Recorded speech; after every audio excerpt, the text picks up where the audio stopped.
Recording started.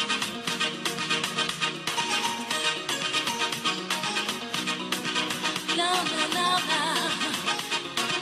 No, no, no, no, no. Je suis tout à toi.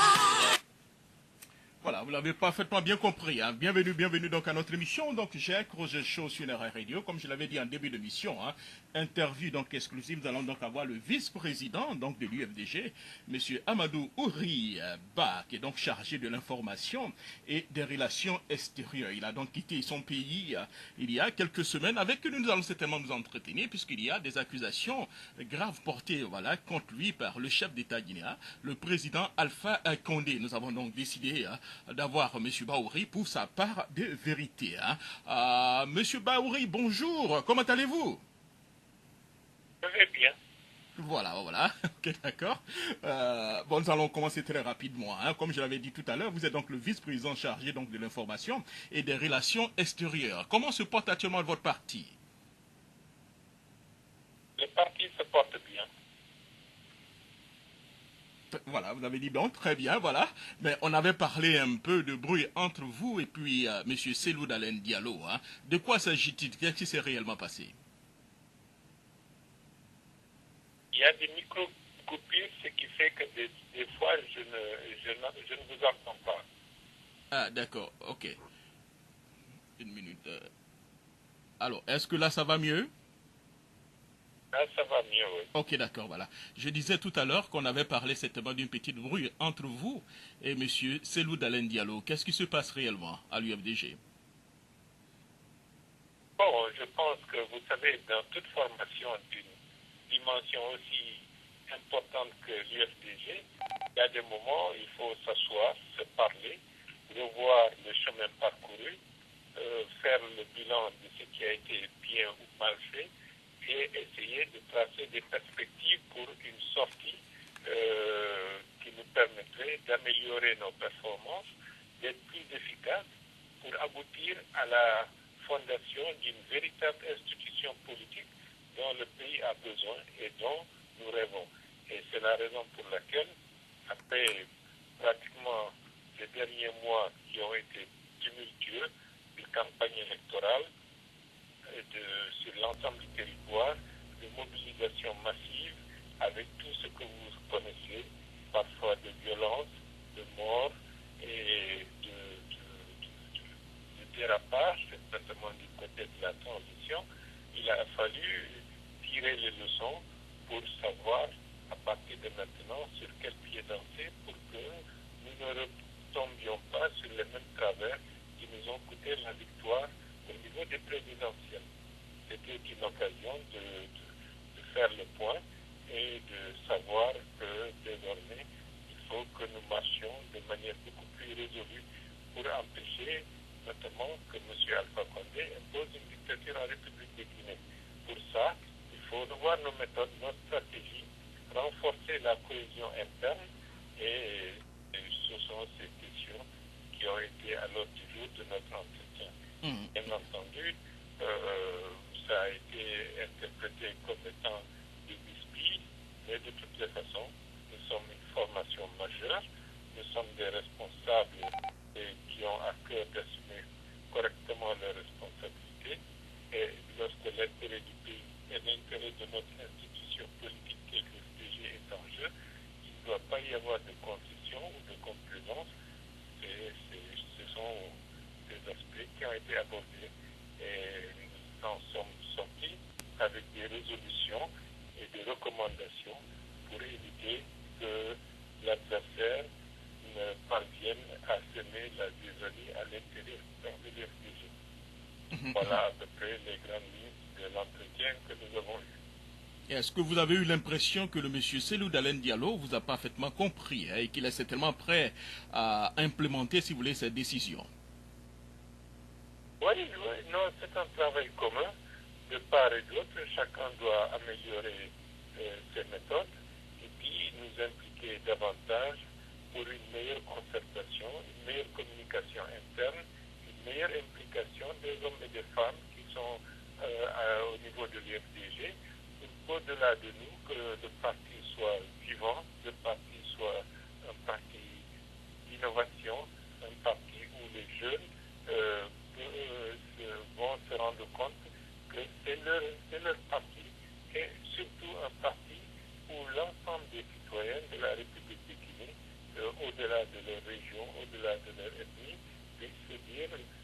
de l'UFDG, je suis un citoyen, je suis un démocrate, donc je m'investis à l'intérieur de l'UFDG pour que le projet porté par l'UFDG parvienne à gouverner la Guinée. Et nous travaillons tous dans ce sens. Bien sûr, chacun avec son tempérament, chacun avec son expérience, chacun avec, dans une certaine mesure, son environnement. Mais bon, l'essentiel, c'est d'avancer dans la même direction, avec la même volonté d'aboutir à faire de la Guinée un pays moderne, un pays émergent, où la paix va permettre à l'ensemble de ses citoyens, quels que soient leurs horizons ethniques, religieux ou politiques, de se dire qu'ils sont de la Guinée et la Guinée, dans les prochaines années, devrait être un pays prospère, un pays émergent. C'est notre rêve et je pense que nous allons y parvenir. D'accord, voilà. Nous allons revenir certainement à l'actualité. Hein. Pourquoi avez-vous décidé donc de quitter votre pays? Est-ce qu'on peut dire que vous êtes aujourd'hui en exil? Non, vous savez, j'ai toujours refusé d'être en exil. C'est la raison pour laquelle, dès l'âge de 17 ans, 18 ans, très tôt, nous nous sommes opposés à la dictature de Sékou Touré et là, j'étais à l'extérieur.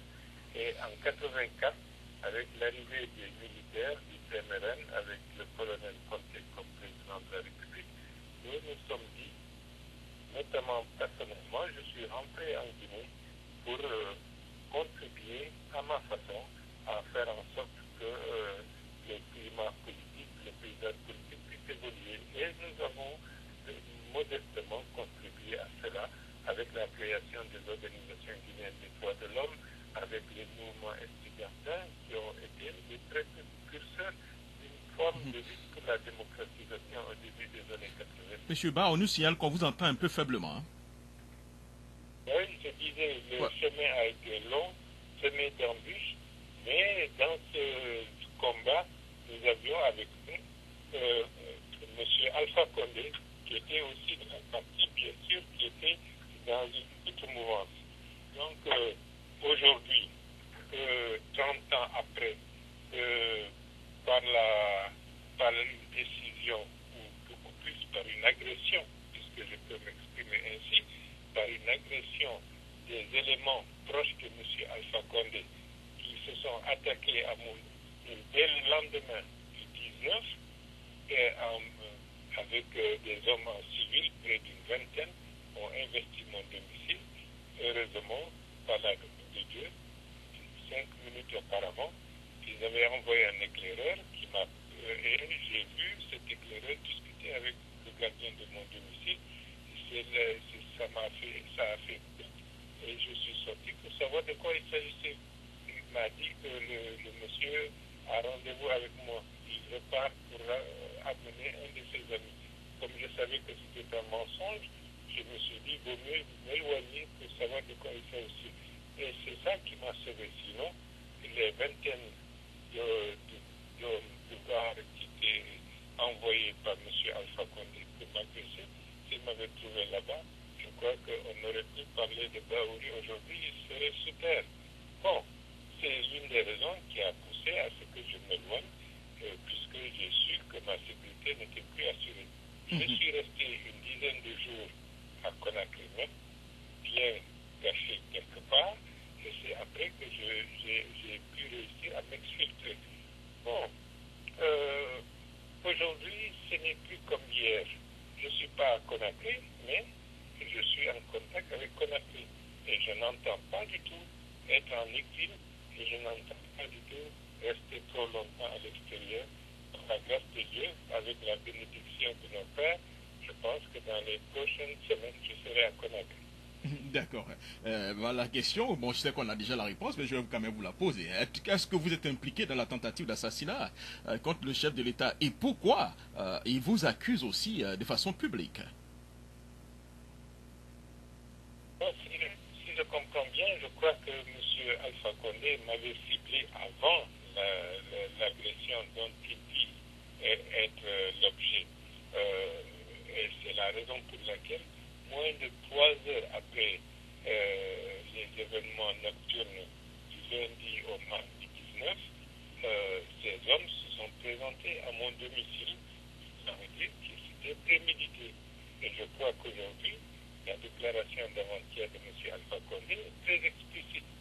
n'a pas attendu les conclusions d'un jugement par les magistrats et il a déjà indiqué les personnes, selon lui, commanditaires de cet attentat, en l'occurrence moi-même, Tibou Camara et là, Amadouri Sedekazi. Donc ça veut dire qu'il a décidé de dire que voilà les coupables et de ce point de vue, ce n'est pas une action judiciaire qui est prise en compte, c'est tout simplement la volonté d'un chef d'État de se débarrasser ou de neutraliser les adversaires politiques qui les gênent. Que ce soit nous sommes des civils, d'autres militaires sont arrêtés, justement. Donc c'est pour dire qu'il a profité ou il a manigancé un schéma qui lui permet de s'abattre sur une certaine catégorie de citoyens guinéens pour les neutraliser et les faire taire politiquement. Mais bon, c'est du déjà vu. Je pense que je sais que la population guinéenne et l'opinion internationale n'est pas dupe parce qu'on sait quelles sont les thèses qui ont été développées dans notre pays, qui a fait le complot permanent, qui a employé des milliers et des milliers de compatriotes. Hier, c'était hier, aujourd'hui, ce n'est plus comme hier. Ce qu'il veut, il ne pourra pas l'obtenir. Bon, on le dit tous le plus souvent de la part des supporters du président Alpha Condé. Si M. Bahouri n'a rien à se reprocher, pourquoi il quitte la Guinée? Pourquoi il ne revient pas donc en Guinée certainement pour répondre face à ces accusations? Que répondez-vous certainement à ces personnes? Bon, si je comprends bien votre question, puisqu'il y a quelques micro-coupures, c'est lorsqu'on s'attaque à votre domicile et par là, vous avez pu vous sauver de manière, un écart de 2 à 3 minutes aurait pu changer complètement la situation. Et le même soir que de 30 militaires armés jusqu'aux dents investissent votre domicile, pillent la maison, menacent les personnes qui y sont en vous cherchant.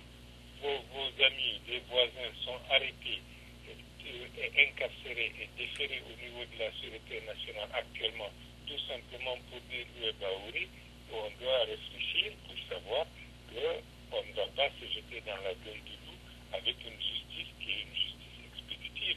Je pense que c'est Dieu qui m'a sauvé et de ce point de vue, je dois exploiter cette nouvelle situation pour être utile à mon pays et être utile à ma famille en sachant ce qu'il faudra faire pour être plus efficace dans la lutte que nous devons mener contre une dictature naissante dans notre pays. Justement, qu'allez-vous faire? Ce qui est sûr, vous n'allez pas rester certainement. Je pense oui, allez-y, oui. Que nous sensibilisons nos compatriotes, nous nous organisons, nous changeons de méthode, nous sensibilisons l'opinion internationale que M. Alpha Condé a perdu le Nord et qu'il veut une dictature dans un contexte où le monde a changé, où le peuple guinéen veut le changement. Il prépare ce que nous avons connu par le passé.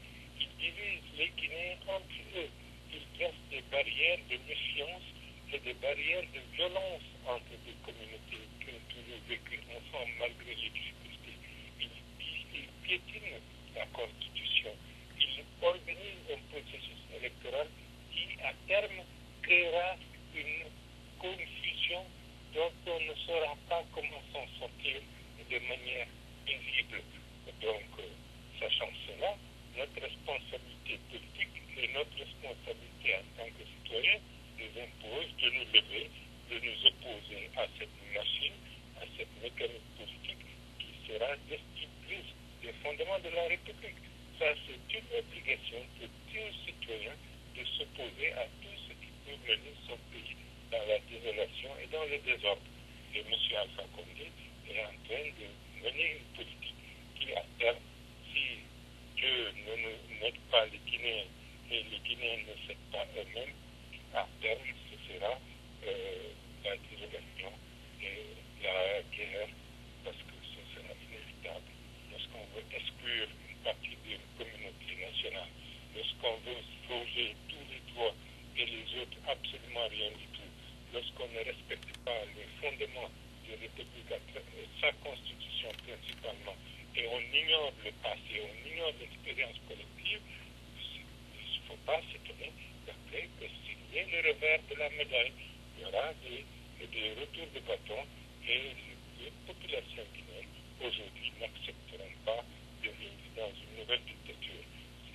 Ils tardent à se réveiller et je pense que le réveil ne va plus tarder parce qu'au bout de 7 mois de gestion de M. Alpha Condé, les Guinéens ont compris qu'il ne correspond pas aux espoirs qui étaient placés en lui. D'ailleurs, nous allons revenir certainement au bilan du président Alpha Condé tout à l'heure. L'autre question que j'allais certainement vous poser, on dit que vous êtes dans l'aile dure, et j'allais dire sûre de l'UFDG. Êtes-vous un extrémiste? Je n'ai pas bien compris la question. Je disais on dit de vous que vous êtes l'aile sûre et dure de l'UFDG. Est-ce que vous êtes extrémiste? Est-ce que Extrémiste. il y a une micro-coupure, donc Je disais qu'on disait que vous étiez l'aile dure et pure de l'UFDG. Est-ce que vous êtes extrémiste? Bon, je pense que je suis avec d'autres, des hommes et des femmes de conviction. Nous ne sommes pas là contre quelqu'un parce qu'il est au pouvoir. Il y a quelques années, nous étions avec Alpha Condé dans le même bateau.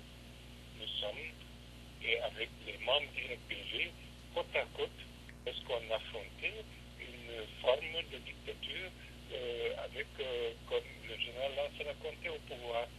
Nous étions ensemble, nous nous sommes battus ensemble, nous avons été solidaires et dans les années 2005, 2006, 2007, les éléments du RPG savent que les éléments de l'UFDG sont combatifs, les éléments de l'UFDG sont des démocrates et qui n'agissent pas sous l'impulsion ethnique ou autre.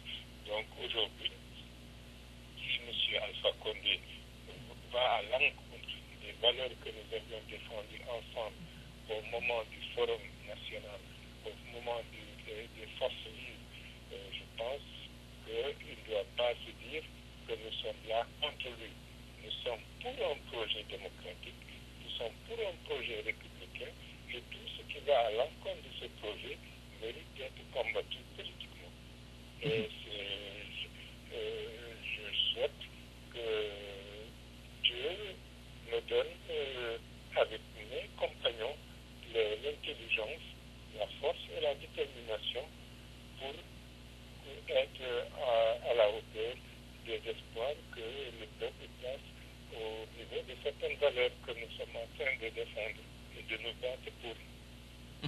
Le chef de l'État aussi a accusé le Sénégal et la Gambie d'être certainement, de faire partie de ce complot, que des réunions se tenaient à l'hôtel Méridien, l'hôtel où fréquentait M. Selou d'Alain Diallo. Je crois que vous étiez aussi certainement présent.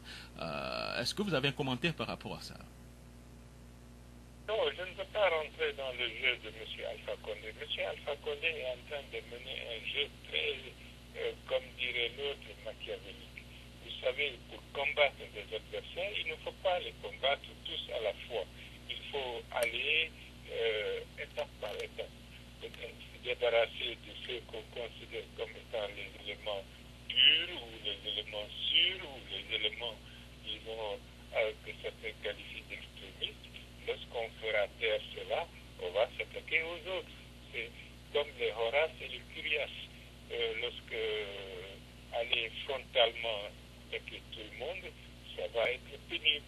Donc, on va avoir une attitude tactique, présenter les autres comme des gens gentils, comme des gens raisonnables, comme des gens qui sont avec qui on peut s'entendre, avec qui on peut discuter, mais les autres, ce sont des éléments dangereux, c'est des extrémistes, etc. Et donc, on apprivoise les uns et on combat les autres, et lorsqu'on aura fini avec le premier groupe, on s'attaquera au second groupe. C'est ça la logique que M. Alpha Condé veut suivre, et je pense et je sais qu'au niveau de l'UFDG, tous les éléments du parti et tous les démocrates guinéens, au-delà même de l'UFDG, savent qu'il ne faut pas commettre l'erreur de croire qu'aujourd'hui, ce n'est que Dibou, Sadekadi ou Baouri et les militaires qui sont emprisonnés, qui sont dans le collimateur de M. débarrassera ou qu'on neutralisera cela, on s'attaquera aux autres qui aujourd'hui ont peut-être la possibilité d'être considérés comme des éléments fréquentables. Donc, Je vais vous poser une question assez difficile, hein, mais je pense que, oui, en tant qu'un intellectuel, un professeur, je pense que vous pouvez certainement répondre à cette question. Est-ce qu'aujourd'hui vous avez l'impression qu'une communauté, la communauté du Fouta, est un peu visée par les actions du professeur Alpha Condé? Répétez la question, parce qu'avec les micros... Ah oui, je disais, est-ce que vous avez l'impression aujourd'hui qu'une communauté, principalement la communauté du Fouta, se sent un peu visée par les actions du professeur Alpha Condé? Bon, si j'ai compris, est-ce que c'est... Bon, si la question n'est pas... Si la réponse n'est pas complète, vous me corrigerez avec votre permission. Ok. Je comprends bien. Vous savez, la division ethnique a été l'élément pour diviser les démocrates, pour diviser les populations qui en fait sont unies par leur situation sociale. La nouvelle génération politique, c'est-à-dire celle qui est issue des indépendances, n'a jamais travaillé véritablement à consolider les bases de l'unité nationale. Ils ont appliqué ce qu'on appelle l'ethnostratégie, c'est-à-dire diviser pour mieux régner. Ils ont continué la politique coloniale, Succès a continué dans la même lancée. Le général Lansana Conté aussi a fait la même chose. Aujourd'hui, M. Alpha Condé estime, pour gouverner la Guinée et tout le pays sous sa férule, il faut opposer les communautés les unes aux autres. Opposer le groupe Manding à ce qu'il dit le groupe Poulard. Ça, c'est une vision étriquée qui ne correspond pas à l'histoire de notre pays. Bon, au-delà de ça, qu'est-ce qui se passe réellement? C'est un petit groupe qui applique la politique du ventre. Il faut apprivoiser l'État, s'emparer des ressources publiques et satisfaire une clientèle qui est une clientèle familiale, une clientèle sur la base, disons, des appartenances ethniques. Comme ils sont incapables d'avoir un projet unificateur, un projet national, un projet qui englobe l'ensemble de la société guinéenne, ils divisent cela pour se cristalliser les oppositions factices pour faire en sorte que le pays sombre toujours dans la misère. Aujourd'hui, moi je suis sûr qu'en Haute-Guinée, aujourd'hui, il y a des gens qui s'opposent à la politique de M. Alpha Condé. Récemment, il a, par une vision stalinienne de l'histoire, il a voulu imposer à des orpailleurs qui, par tradition depuis des siècles et des siècles, ce sont des chercheurs d'or au niveau de Sigiri et de Kouroussa. Du jour au lendemain, il veut fermer les mines et leur imposer d'aller se transformer en paysans. Et beaucoup d'entre eux ont été obligés de se cacher parce que la décision a été exécutée de manière militaire. Aujourd'hui, la contestation elle est présente partout, mais bon, certains, par rapport à des questions de solidarité ethnique ou familiale, ne veulent pas montrer qu'ils sont complètement déçus. Mais la politique que M. Alpha Condé poursuit, aujourd'hui, on s'attaque à un groupe, demain, on s'attaquera à un autre groupe, ainsi de suite, et on fera en sorte d'habiller ça sous un maquillage ethnique pour opposer les groupes les uns des autres, alors que nécessairement, tous les démocrates doivent se donner la main et comprendre qu'ils sont des opprimés qui doivent être dans le même bateau et empêcher une dictature qui va étouffer la démocratie. Bon, c'est un combat pédagogique, c'est pas facile par rapport à une population qui, dans une certaine mesure, comprend de manière concrète les problèmes, mais dont les élites, malheureusement, sont baignées, sont imprégnées d'une mentalité ethnocentriste et qui fait que c'est difficile, lorsque les élites n'évoluent pas dans le bon sens, que la grande majorité de la population puisse trouver facilement le chemin de l'unité de ce qu'il faut faire pour ne pas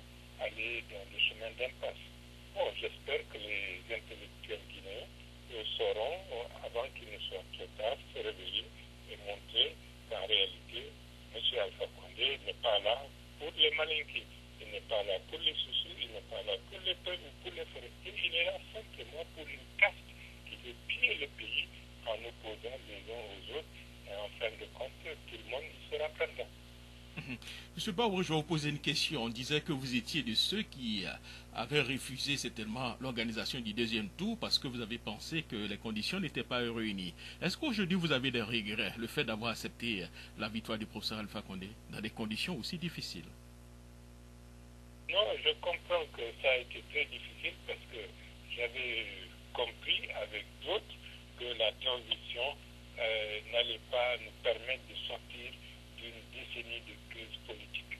Parce que les acteurs de la transition ne jouaient pas le jeu qui était décidé, c'est-à-dire faire en sorte qu'il y ait des élections transparentes et crédibles pour que l'expression de la souveraineté du peuple s'exprime et que les Guinéens se choisissent librement le président de la République qui devrait présider aux destinées de la Guinée pour les prochaines années.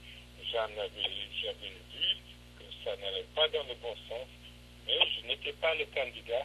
Et là aussi, de ce point de vue, on ne peut pas aller, malgré que nous soyons dans la même dynamique avec le candidat, on ne peut pas le devancer par rapport à certaines attitudes au risque d'apparaître comme ceux qui veulent torpiller sa candidature.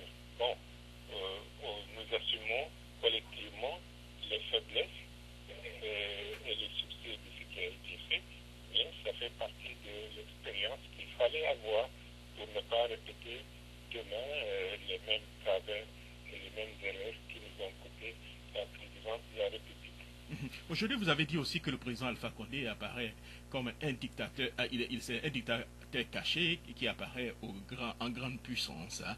Est-ce que vous avez certainement, le professeur Alpha Condé que tout le monde, que vous avez fréquenté, connu, est-ce que vous avez senti venir un peu cela? Non, je crois que tous ceux qui connaissaient M. Alpha Condé savaient qu'il était autoritaire, qu'il ne pouvait pas souffrir d'avoir des contradicteurs devant lui, mais certains estimaient que peut-être en étant président de la République, il se rendrait compte que l'obligation d'avoir des résultats l'obligerait à s'ouvrir, à se concerter avec ses partisans, mais aussi avec ceux qui ont été ses adversaires politiques. Malheureusement, il a une vision stalinienne des choses. Il veut un pouvoir totalitaire, c'est-à-dire un pouvoir sans partage. Il n'est pas quelqu'un du monde actuel, il est quelqu'un qui évolue comme si on était dans les années 50 ou dans les années 60 avec des visions du type Pol Pot ou du type comme ce qu'on a connu avec l'Algérie d'Enver Hoxha. Il est marqué par son expérience, il est marqué par son passé estudiantin, et je pense que ça les limite. C'est dommage parce qu'il pouvait incarner comme beaucoup de gens pouvaient le penser, une vision de changement, une volonté de faire en sorte que les choses évoluent en Guinée. Malheureusement, c'est un homme du passé qui est resté dans le passé et qui veut ramener par la force des choses la Guinée dans le passé, ce qui n'est plus possible. Donc fatalement, il ne peut que se retrouver complètement coincé, et qui dit se retrouver avec un pouvoir coincé, la tendance est d'utiliser la violence, c'est d'utiliser un système répressif. C'est la raison pour laquelle nous allons nous y préparer et savoir quelle est la réponse la plus adaptée pour pas qu'il réussisse dans son projet d'imposer une dictature en Guinée. Voilà, il me reste à peu près très peu de minutes. Ça fait pratiquement 10 mois que le président Alpha Condé est à la tête du pays. Est-ce que vous pouvez citer une action que vous avez certainement approuvée du président Condé? Bon, sur le principe, lorsqu'il dit qu'ils ont mis l'unicité des caisses publiques, sur le principe, on dit que c'est bien.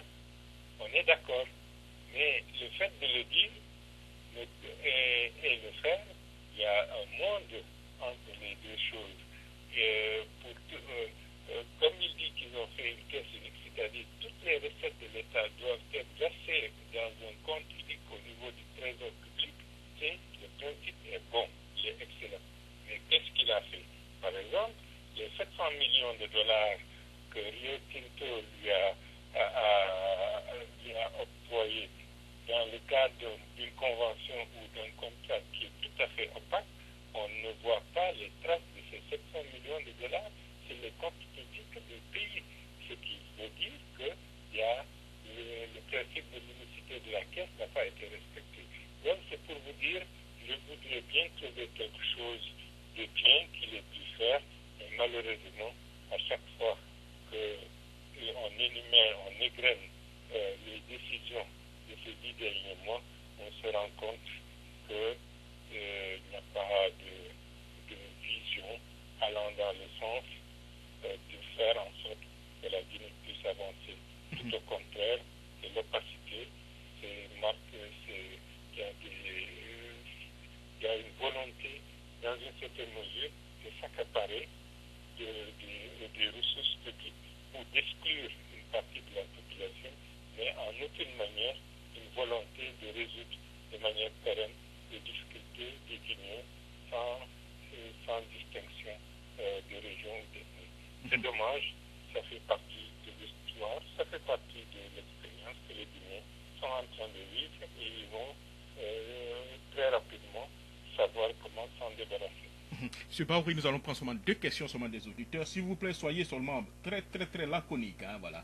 Question rapidement, pas de commentaires. Question, Monsieur Baouri sera certainement aux États-Unis, pourquoi pas. Nous allons peut-être l'avoir, peut-être, pourquoi pas, pour au moins 2 heures. Là, vous aurez la possibilité de poser des questions. Mais allez-y, hein, Monsieur Ibrahim Ba de New York, allez-y pour une question courte. Allez-y. Bonsoir, Monsieur Baouri, c'est Papa Gay. Je vous dis bonsoir. Bonsoir.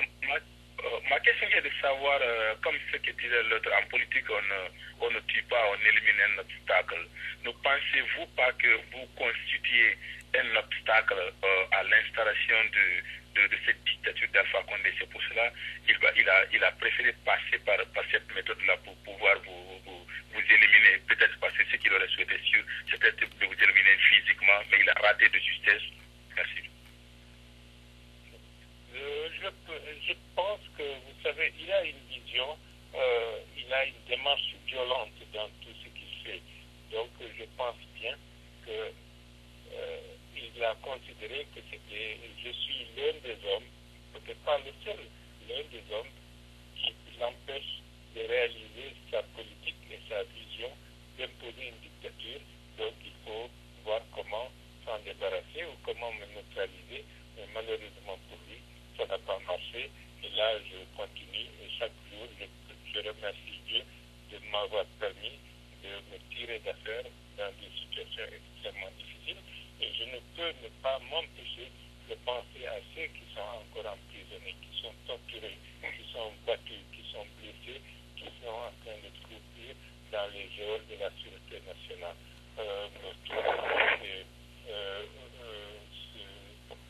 Toutes mes pensées, je les vois et je pense que ça doit nous donner la force de pouvoir continuer et de dire que tant que nous sommes debout, il faut que nous nous battions pour que la démocratie et la liberté puissent prospérer durablement dans notre pays et c'est possible. Monsieur Ali Badara Kourma, allez-y, pas de commentaires, une question courte. Ok, merci Jacques Roger, merci, bonsoir à M. Baouri. Bon, comme il n'y a pas de commentaires, mais moi je suis vraiment déçu des propos de M. Baouri parce que je vois que c'est quelqu'un qui... Posez la question, comme je dis, pas de commentaires. Posez la question, vous allez avoir les commentaires plus tard. La question.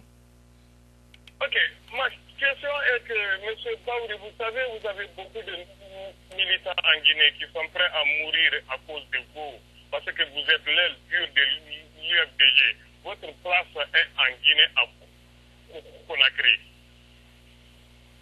Il n'est pas normal que vous rentrez en Guinée dans les 2 jours. Allô, M. Baouri. Alors, il y a eu des micro.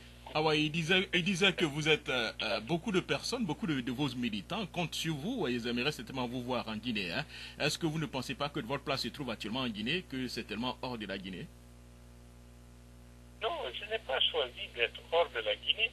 On m'a imposé hors de mon pays. On m'a chassé manu militari pour que je puisse sauver ma vie, de me cacher dans le Conakry pendant 10 jours. Sinon, aujourd'hui, je serais resté en Guinée. Je suis toujours resté. J'ai été le président de la commission d'organisation de la manifestation du 28 septembre. Après le lendemain du 28 septembre, 29 septembre, il y a beaucoup de gens, des responsables politiques qui ont quitté la Guinée. Moi, je suis resté parce que j'ai estimé que ma place était là-bas. Et par la force des choses, par la bénédiction de mes parents, je n'ai pas été inquiété par Bédis à l'époque. Mais aujourd'hui, ce n'est pas le cas. Donc, c'est pas parce que je veux être hors de mon pays, je veux y retourner le plus rapidement possible, mais dans les moments actuels, comme je peux, avec votre permission, M. Kourouma, dire que même le prophète Mohammed a été obligé de quitter la Mecque pour aller à la Médine pour se sauver, et après il est revenu. Je ne veux pas dire que je peux m'inspirer de la même expérience, mais je peux dire ce que le prophète a fait. Il n'est pas étonnant qu'un simple mortel comme moi ne puisse pas le faire. La toute dernière question, M. Ousmane Ba, allez-y rapidement. Alors, bonsoir Jacques Rosier, bonsoir à M. Baouri. Bonsoir. Bon, M. Baouri, il y a une question, c'est par rapport aux élections présidentielles. Jusqu'à présent, je n'ai pas compris pourquoi votre parti n'a pas posé des exigences pour le respect de la décision de la Cour suprême après le premier tour. Vous le regrettez aujourd'hui ou bien qu'est-ce qui s'est réellement passé sur le terrain? Merci beaucoup, M. Baouri. Je crois que la question avait été déjà en partie déjà répondue. Oui, allez-y, M. Baouri. Merci, M. Ousmane. Ce que je dois dire, vous savez, on ne peut jamais savoir exactement comment demain se présentera. Nous avons, après le premier tour, nous étions dans une large mesure sensibles à la volonté des acteurs d'améliorer le processus, que ce soit au niveau de la CENI, que ce soit au niveau des acteurs de la transition. Et ça a été une erreur que nous payons cher. Et en plus, entre le premier et le deuxième tour, nous avons laissé un écart important entre les dates. On aurait dû imposer le fait que le second tour ait lieu comme le prévoit la Constitution dans les 15 jours après le premier tour. Là aussi, nous avons commis une erreur extrêmement importante. Le troisième facteur, nous avons cru que l'attitude des acteurs de la transition avant le premier tour, cette attitude resterait le même entre le premier et le second tour. Là aussi, nous nous sommes trompés lourdement parce que les acteurs avaient changé d'attitude et allaient carrément pour aider monsieur Alpha Condé. Et en fin de compte, quatrièmement, nous avons manqué de réactivité parce que on aurait dû, devant tous ces faits-là, arrêter le processus et dire que nous ne pouvons pas participer à un second tour qui n'est pas organisé correctement. Mais là aussi, par peut-être naïveté ou par une croyance mythique que malgré tout nous avions gagné les élections, nous avons laissé faire et c'est tout cela qui a fait que nous en sommes là aujourd'hui. Mais bon, ceci est passé, nous faisons notre deuil de l'élection présidentielle, il faut penser à ce qui arrive et à ce qui arrivera. Et c'est la raison pour laquelle ce que nous avons vécu doit nous permettre d'avoir une expérience suffisante pour aller de l'avant. Et aujourd'hui, par exemple, je vous dis une chose, tout était déjà piégé au niveau de la transition, des décisions qui coûtent excessivement cher à la Guinée ont été prises et font que la prise du pouvoir de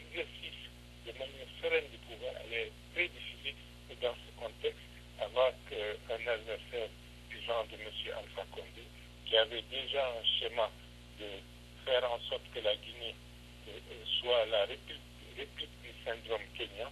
Il était prêt à embraser tout le pays s'il n'était pas vainqueur. Mais bon, ceci est passé.